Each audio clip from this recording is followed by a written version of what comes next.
Kubatshaza ububele obenziwe uyena uBig Zulu kwenye insizwa laphana ku-Facebook. Sawubona okubi nokubi la kufike khona lo mbuso njengamanje ukubingelela yena Mathindo Acebisi intombi zomqamela amehla kabanye baqamela imali thibazi. Ngena kwethu kungabe usuku lakho lokuqala la ngicathanze kulungelo press subscribe button share pin comment khona konke subscribe ayikhumela khamba so senze ukuthi ube wena oqala uthola notification uma sekufaka la evideo phambili. Engane zakwethu uBig Zulu uphumela obala ngensizwa ayinikeze ikhavela emva kokuba ke insizwa ibiphumele nje obala yathi mfowethu ngicela ukubuza ukuthi awunayo yini ikhavela noma ngabe esindalo ngasayisebenzisa sesihleli nje emakhabetheni ngiyayithanda inkinga angikwazi ukuthi ngiyi-afford. Ngane zakwethu uBig Zulu cha ngiyakholelwa ukuthi ama-comment asuke emaningi kodwa kusho ukuthi uyawabona wonke ama-comment ebese phendula la kufanele awaphendule. Cha le nsizwa ukwazi ukuthi agcine ephendula wathi my brother you can go to the Mall of Africa kusasa ufike bazokunikeza ikhavela yakho entsha. Ube usakuveza-ke emva kokuba sekwenzekile ukuthi cha siyabonga umfowethu ugcine kwazile ukuthi athole ikhavela ubeke esethe wona-ke uSpitz SA. Laphana-ke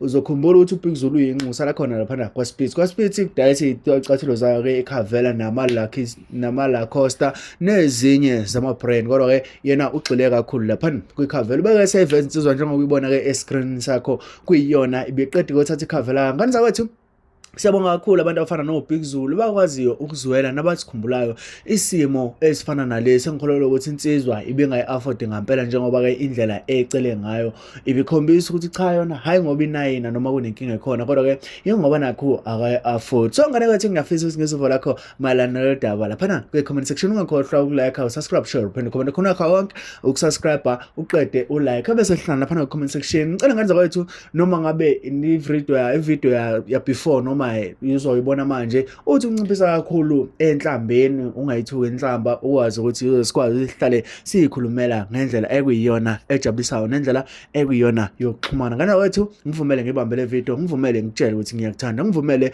ukuthi sihlangane kwivideo elandelayo. Ngikuthanda ukubhubha.